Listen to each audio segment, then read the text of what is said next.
नेहा तू जूनमध्ये एक छान सरप्राईज दिलंस आम्हाला आणि तेव्हा आम्हाला वेगळीच नेहा दिसली. खूप छान वाटलं आणि त्यानंतर तू आता तिघीमध्ये पुन्हा एक दुसरं सरप्राईज दिलंस. पण ह्या मधल्या काळात पुन्हा तूही गायब असतेस.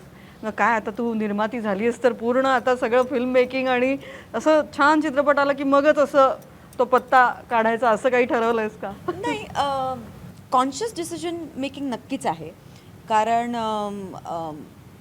क्लोज टू 3 डेकेड्स मी काम करत आलेली आहे. खूप लहानपणापासून काम करते आहे. तेव्हा असं होतं की अरे कोणी काही करतंय का नवीन, चला मग आपणही करूया, किंवा विचारलं गेलं आहे तर आपण एक काम करूया. पण विचारल्या गेलेली प्रत्येक संधी ही तुम्हाला ॲज अ कलाकार म्हणून तुम्हाला जसं प्रेझेंट करायचं आहे स्वतःला, त्याला ती अलाइन करते आहे की नाही करत आहे. हे सगळे विचार मला वाटतं त्या काळात तरी अजिबातच नव्हते. आणि म्हणूनच जे काम मिळत गेलं ते आम्ही करत गेलो. आणि त्याच्यामुळे जे झालेलं माझं वर्किंग प्रोफाईल आहे ते फार वेगळं आहे from what I wanted to do.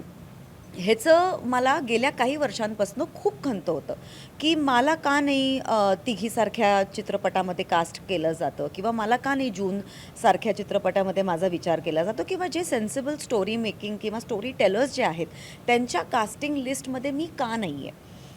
या गोष्टीची मला प्रचंड खंत वाटायची आणि ते नंतर मला कळायला लागलं, कारण मी कामच तसं निवडलं नाही आहे. का लोकांनी मला या स्टोरी टेलिंगमध्ये किंवा या कॅरेक्टर्समध्ये का पाहावं, जिथे मी माझी काहीच माझे करिअरचे चॉईसेस मी फार वेगळे करत गेलेली आहे. तर मला कुठेतरी स्वतःला परत रिअलाइन करावं लागलं. त्याकरता गॅप घेणं महत्त्वाचं आहे.